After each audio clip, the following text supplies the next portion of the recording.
మొట్టమొదటిసారిగా చట్టసభలోకి వెళ్తున్నారు. ఆర్మూర్ నియోజకవర్గం నుండి బీజేపీ పార్టీ అభ్యర్థిగా పోటీ చేసి గెలుపొందారు. తక్కువ సమయంలోనే ఆర్మూర్ ప్రజల మనసు దోచుకున్నారు పైడి రాకేష్ రెడ్డి. మనతో ఉన్నారు, వారిని అడుగుదాం. చెప్పండి, ముఖ్యంగా మొట్టమొదటిసారిగా చట్టసభలోకి వెళ్తున్నారు. ఆర్మూర్ నియోజకవర్గంలో అనతి కాలంలోనే ప్రజల మనసు దోచుకున్నారు. ఏం చర్చిస్తారు చట్టసభలో?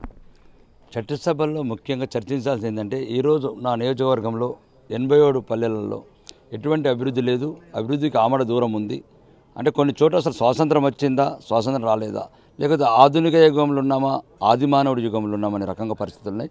ఈరోజు నా ప్రజలు నాకు పెట్టిన భిక్ష వల్ల, వాళ్ళు నా ఆశీర్వదించడం వల్ల ఈరోజు శాసనసభ్యుడిగా ఎన్నికై తెలంగాణ శాసనసభలో కాషాయ జెండా ఎత్తుకొని పేదల కన్నీళ్ళ గురించి చర్చించడానికి దయచేసి తెలంగాణ అసెంబ్లీలో నాకు ఒకటి ధ్యేయం, పేదవాడి గుండె చప్పుడు వినిపించటం, పేదవాడి కన్నీటిని అక్కడ చూపించటం, అక్కడ ఉన్న ప్రభుత్వాన్ని, మంత్రులని, మాకు రావాల్సిన నిధులని ప్రశ్నించి తీసుకొచ్చుకొని నా నియోజకవర్గాన్ని అభివృద్ధి పదంలో తీసుకెళ్లటం.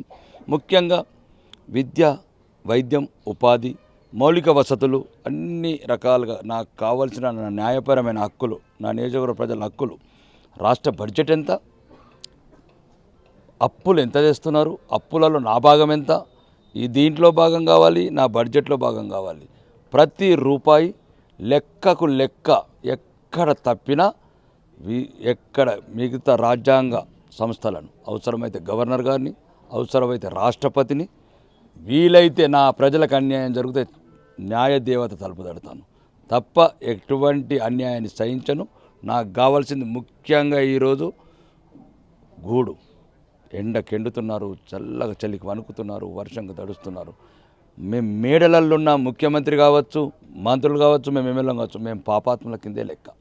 పెద్ద పెద్ద బంగ్లాలు, ముఖ్యమంత్రి బంగ్లాలు, ఎమ్మెల్యే క్వార్టర్ల బంగ్లాలు, దొరల గురించి కట్టుకున్న సెక్రటరియట్లు, అవన్నీ ఇక నుంచి ఉండకూడదు.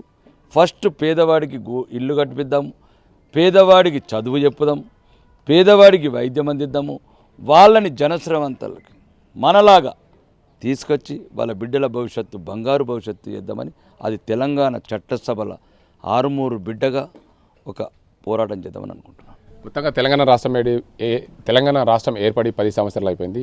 మీరు ఎమ్మెల్యేగా పోటీ చేసినప్పుడు ప్రజలు మీ దృష్టికి తీసుకొచ్చిన సమస్యలు ఏంటి? అదే సమస్యలు. గూడు లేదు, గుడ్డ లేదు, చదువు లేదు, వైద్యం లేదు, రోడ్డు లేదు, ఇంకా రకరకాల మౌలిక వసతులు, రోడ్స్ లేవు, డ్రైనేజెస్ లేవు, స్ట్రీట్ లైట్స్ లేవు. అవి ఇంటూ ఉండవద్దు, కిలోమీటర్లు కొద్ది, వందల కొద్ది చెప్పచ్చు. ఉన్నదల్లా బాగుపడ్డదల్లా అక్కడ ఇంతకుముందు నా మాజీ ముఖ్యమంత్రి కల్వకుంట్ల చంద్రశేఖరరావు, ఆయన కుటుంబం. అది చాలాసార్లు చెప్పాను. ఇక ముందు అతని గురించి మాట్లాడడం కూడా ఇబ్బందికరం, అవసరం కూడా లేదు. ప్రజలే తిరస్కరించారు, ప్రజలకి తగిన గుణపాఠం చెప్పారు కల్వకుంట్ల కుటుంబానికి.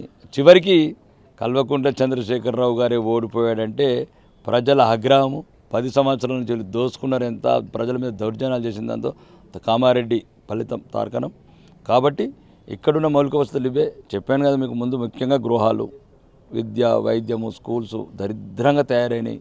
ఒక్క స్కూల్స్లో కూడా టీచర్స్ లేరు, అసలు ఫర్నిచర్స్ లేదు, కంపౌండ్ హాల్స్ లేవు, పందులు తిరుగుతున్నాయి. ఆడపిల్లలు ఉన్న హాస్టళ్ళలో బాత్రూములు లేవు, హాస్పిటల్లో మందులు లేవు. ఇంకా చివరికి పేదవాడుకున్న అన్ని జీవించే అవకాశాలన్నీ ధ్వంసం చేసినారు గత ప్రభుత్వాలు.